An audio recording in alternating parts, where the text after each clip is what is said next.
just want to say, first of all, how I've been inspired over the years by the faith that both Dr. Clevs and Batya have, and I'm just really very excited that you're speaking to us, and you're going to share the power of who you are and who God made you. The other thing I want to say is how excited I am that his son Eli is living in Israel and in Yerushalayim, HaKodesh, and part of the whole concept of Yom HaShoah is that it was instituted about one week before Yom HaAtzmaut, and that we always have to keep in mind the state of Israel when we're thinking of the Holocaust and all the hope and all the potential that we have as a people. And so it's just it's very inspiring that the two of you, and I know it's very hard for you to have him go to Israel, but that the two of you inspired your son, both of your kids, to be so wonderful, and Eli to make Aliyah and to help build our state. Eli called me about an hour ago. He said, Dave,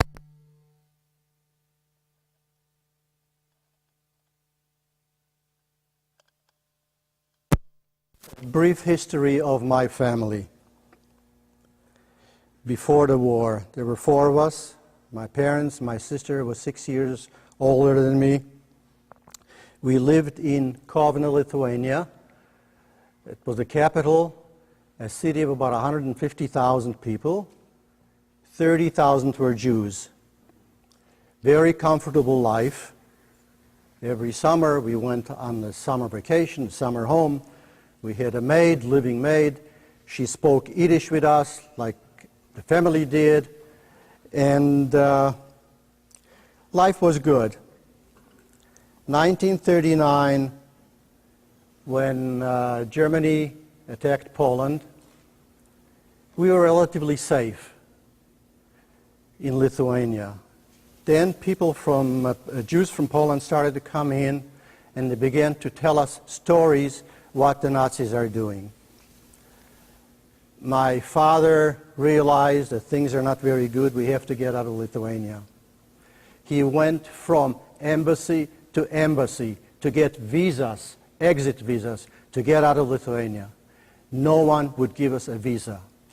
There were some conditions. If we would become Catholic, yes, some countries would let us in. This was not an option for us. We had a Jewish education at home. My sister went to a Hebrew gymnasium.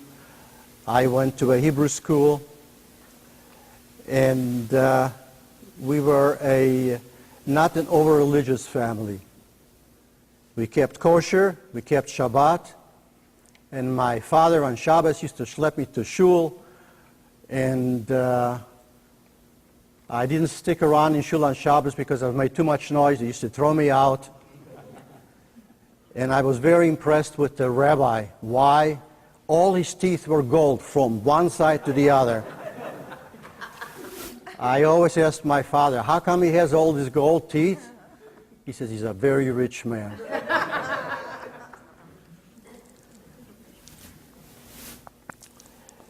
Beginning of the war. It was a beautiful Sunday morning, June 1941. We woke up and there was like thunder. We didn't know what it was. We looked around, the sun is shining, why is there thunder? A neighbor knocked on our door and he said, war has started. The Germans are bombarding Kaunas. We turned on the radio, and sure enough, they were bombarding Kaunas. And then we saw planes coming over the horizon. My father took the family down to the basement. We stayed in the basement all day with the planes coming back and forth. That was Sunday. On Monday morning, my father said, this is not a place for us. We better get out of Kaunas. Where we're going to go? Well, we're going to go towards Russia. So we packed up a few things. my sister had a bicycle, so we piled everything on the bicycle. And we left in the morning. We left the city and came on the highway, and the highway was a total mess. Everyone had the same idea. As we were walking, German planes began to strafe the people on the highway. And that was my first encounter with death. And many had wagons with horses, and I could see the horses keeled over. They were hit by bullets.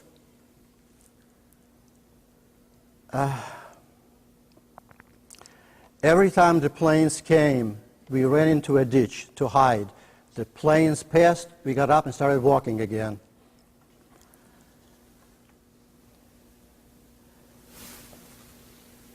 As we were walking, Russian troops were retreating.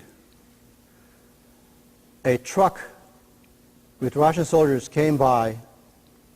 He stopped for some reason, and my mother said to the driver, "Can we get a ride with you towards Russia?" He says, "Hop on." We got on the truck, but they wouldn't take my father because he had his bicycle. So we said to my father, "We will meet in a certain town afterwards." He says, "Okay, I'll follow you." We get on the truck, we drive, he drives. All of a sudden, the planes come. The truck stops.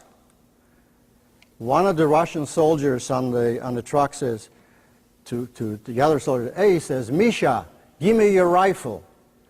This is the condition the Russian soldiers were in. They didn't have rifles.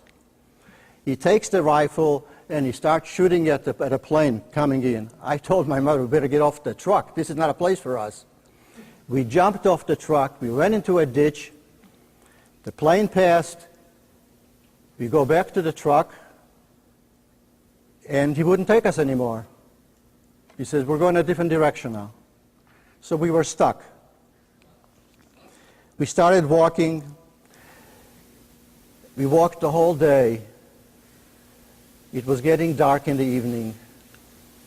Again, planes came. We ran into a ditch, and I ran a little farther. I ran into a wooded area. And I was surprised to see Russian soldiers sitting there without weapons, ranking officers. They were ready to surrender. When I got back to my mother and we started walking again, I told her, I said, "Look, this doesn't look very good. They're surrendering." Late in the evening, we came to a little town, and we walk into the town. There's a lady walking towards us, and she looks and she says, "You're Jewish, aren't you?" "Yes." She says, "Do you have a place where to go?" He says, "No, we don't." She says, "Come to my house. I will put you up for the evening." We went into the house. In the middle of the night, the house began to shake. There was an artillery bombardment. It lasted about an hour. Early in the morning, we heard noises outside. My mother said, "We adults, we better don't go out. Let's send out the kid, me, to see what's happening outside." I walk out on the main road, and I see the German army marching through. The tanks, the artillery, everything. A very organized army. I said to myself, the Russians are going to fight this army? How can they win? The street was mobbed with Lithuanian people. They were all standing there cheering, "Heil, Heil." Here I am among all the Lithuanians. I look around and said, "Hey, this is not for me. I better get out of here." I ran back to the house and I told what was happening.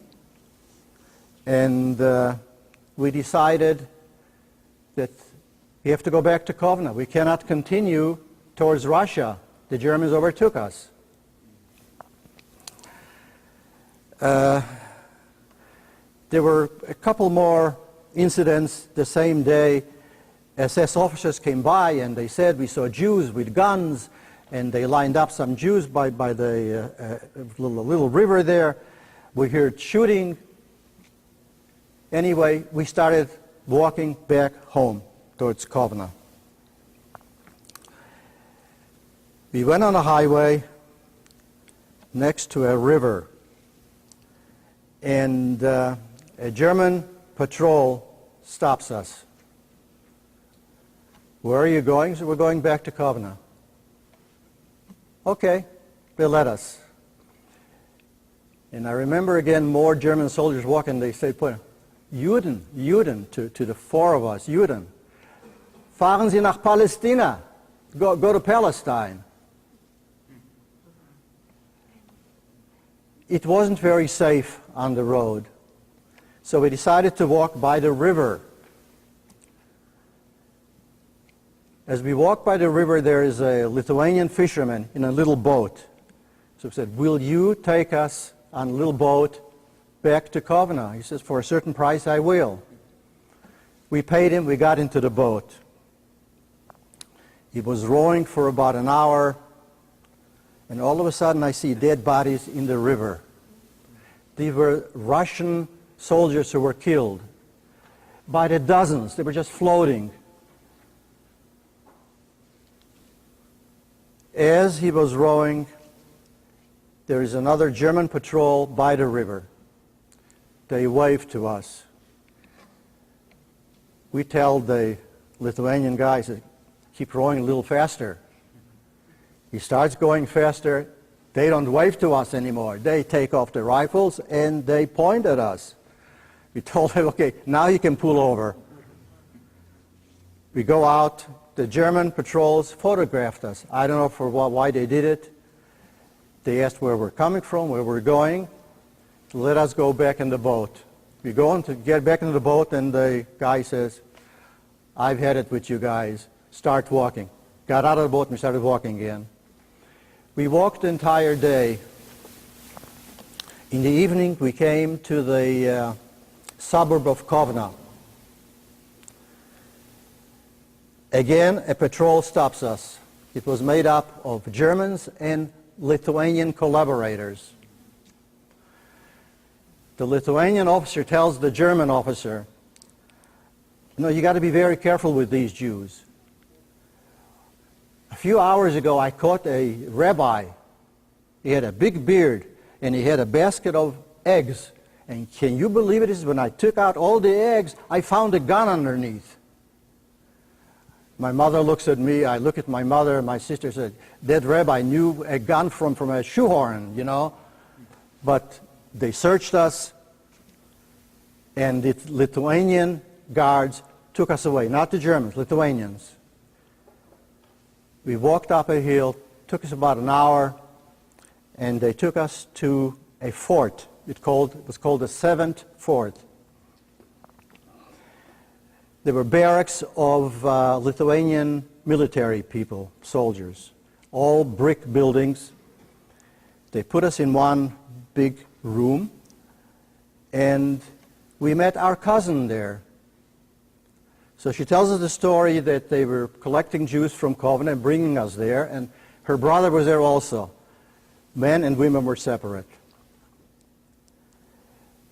The Lithuanian soldiers used to come in every evening and pick out beautiful women, take them out, they raped them, and then they shot them.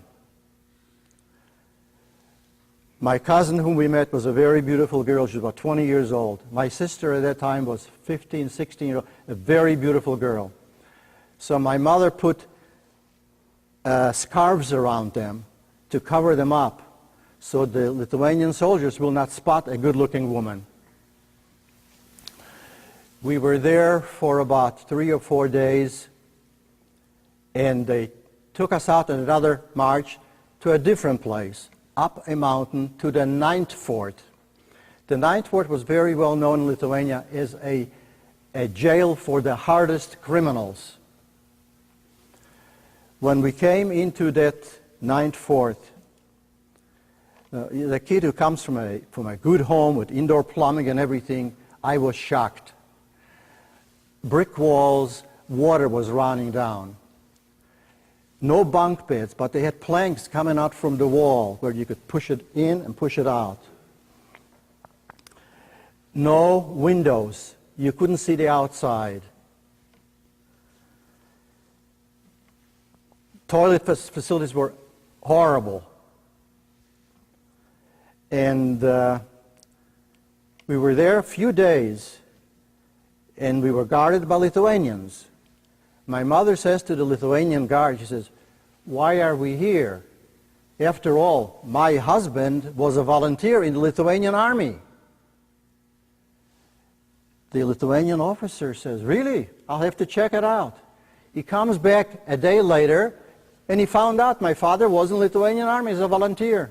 He says, "You're free to go. Let us out." We were walking back home. Get across the river, the bridge, and as we were coming home, there was a Lithuanian woman meets us. She says, "Oh, you're back. Your husband is waiting for you." See, we got separated on the highway. He made it home. We came in, and there was my father. It was our first meeting after about 2 weeks' time.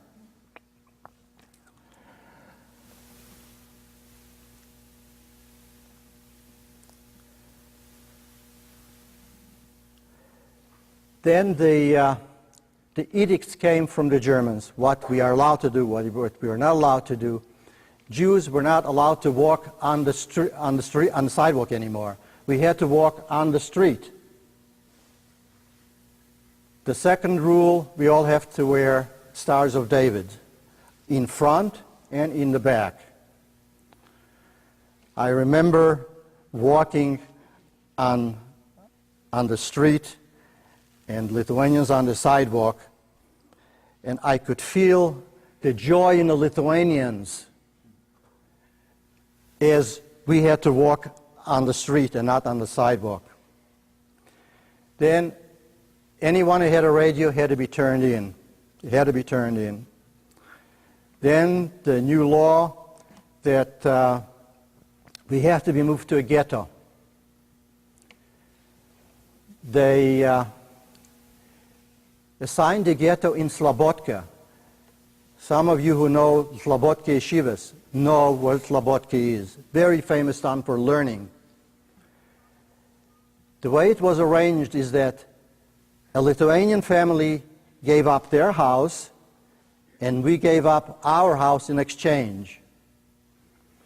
So Lithuanians used to go from house to see which Jewish house they would like. One family came, they liked our house, they said, "Okay, we'll give you ours in Slobodka." So we had a beautiful 5-room apartment, indoor plumbing, everything was marvelous. We went to her place in Slobodka to look at her place. It was one little room, a tiny little kitchen, a wooden house, no indoor plumbing. But this was our fate. We had to accept it. By the 15th of August, we all had to be in the ghetto. That was 1941. So we hired a Lithuanian man with a horse and a big wagon. We piled everything we could into that wagon, including my sister's piano. I don't know why we had to take the piano. My mother insisted. We moved into ghetto, and everything was closed. And it was quiet for about a week, and then the Germans began to make little selections. They used to cut off a piece of the ghetto, encircle it, come in, take out the man, take him out. We never saw him again.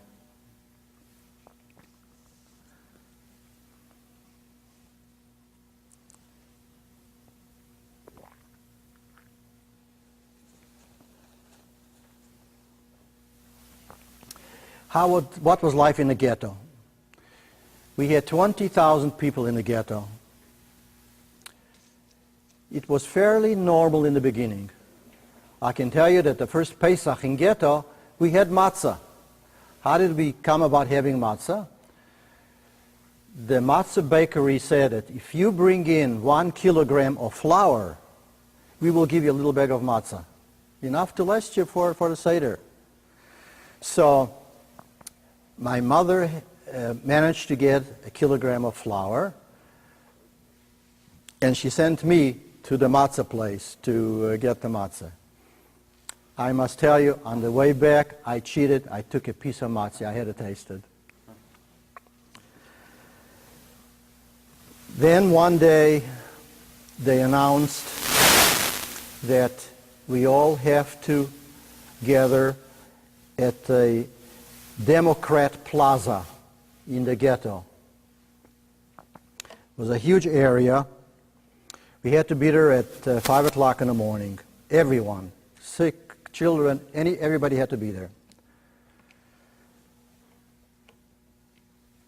There's something I forgot to tell you.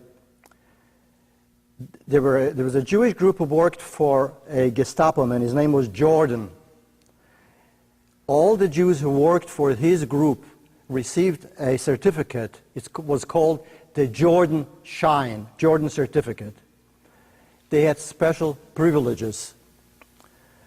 My father figured, if this certificate can be helpful, let's make a phony one.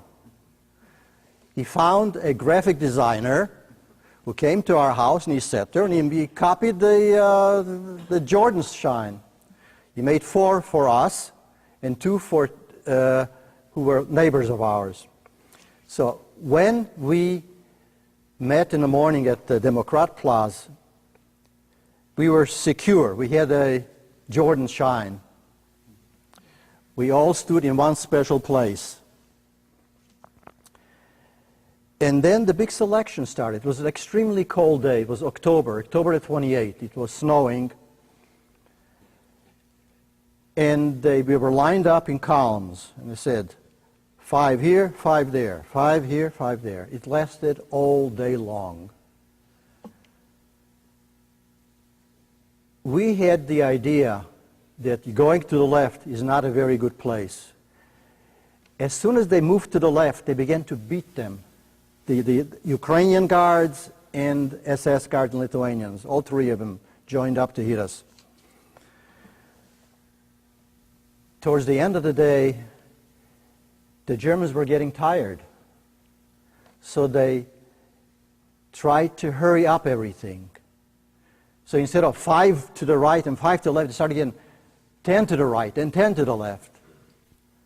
They came to us. My mother took out the Jordan Shine. They didn't even look at it. They dragged me, my mother, and my sister to the right, and my father they dragged to the left.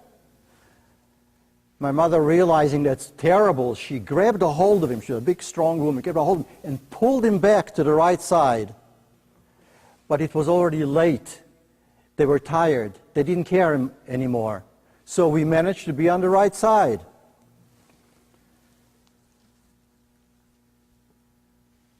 Selection was over. We came back to our little place. Our 2 neighbors that we had this Jordan Shine, they were gone. Elderly couple. After the first selection, the main selection, they took out 10,000 people that night. The following day, they were all shot at the 9th Fort, the place where I was in. Ditches were already dug ahead of time by Russian prisoners of war. And how do we know that they were shot? Because some were wounded. They were able to manage to get out from the grave and move back to the ghetto. And they told the stories what was happening. They said that the ground was moving for days afterwards.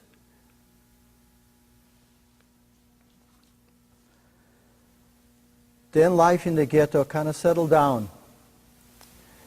They formed working brigades. The biggest brigade was to go to the airport in Kaunas and rebuild the bombed area. It was about a 4 to 5 kilometer walk. And this is what my father had to do. He went to that brigade. It was very difficult because the walk was far. What he did is he collected firewood, schlepped it on his back to bring it back to the ghetto. We had to survive. There was no heat. The winters in Lithuania are extremely cold. My mother, on the other hand, found a brigade that worked in a hospital where they brought German soldiers, wounded soldiers. And she had to clean the latrines in that place. My mother was not a type to clean latrines. David Passman will tell you. You knew my mother.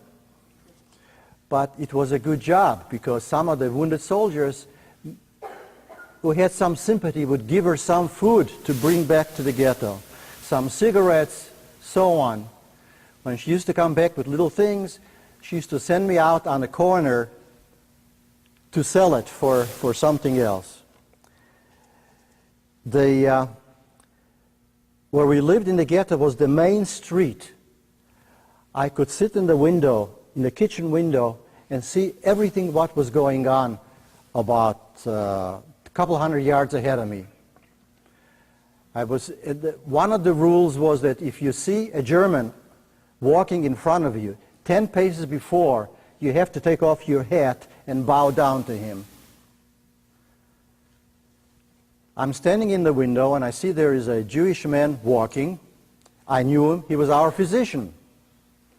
He did not take off his hat in time. The SS officer takes out his gun and he shoots him. I see it from the window. He falls down. The German officer just keeps walking, just walks away. Several Jews ran over, they picked him up, took him to a makeshift hospital that we had. He died later. The window that I looked through was right across was a fence, a Catholic cemetery. I used to watch the Catholics come for funerals. It was fascinating to me to see the entire ceremony. And I said, look how close to freedom I could be. Just cross the street, I'm in the cemetery, and there are free people there. There was another rule that Jews not allowed to have chickens. I had a little chicken that the Lithuanians left when they exchanged the apartment with us. They had a little chicken that laid eggs. I was happy. I used to go and pick up an egg. But when they said they're going to kill you if you don't turn in the chicken, I took my chicken and I walked to bring it to the Germans. We had Jewish policemen. A Jewish policeman catches me, he says, Ingale, he says, where are you going? I said, I'm going to turn in the chicken. He says, you crazy? Come back home with me. Went back in, he cut off the head of the chicken, took half a chicken for himself, gave me a half a chicken. We had a great meal that night. How am I doing on time? Okay. And then they were looking for people to go to work in a different camp, a satellite camp. We signed up for it. And while we had to wait to be transported to the other camp, something happened in the ghetto. They caught a Jewish man with a revolver. You had to come through a gate. Every brigade that went to work had to go out and come back to the gate with guards all the way around us. So they claimed they found a revolver on him. They caught him, and they decided to hang him. Everybody had to go out and watch the hanging.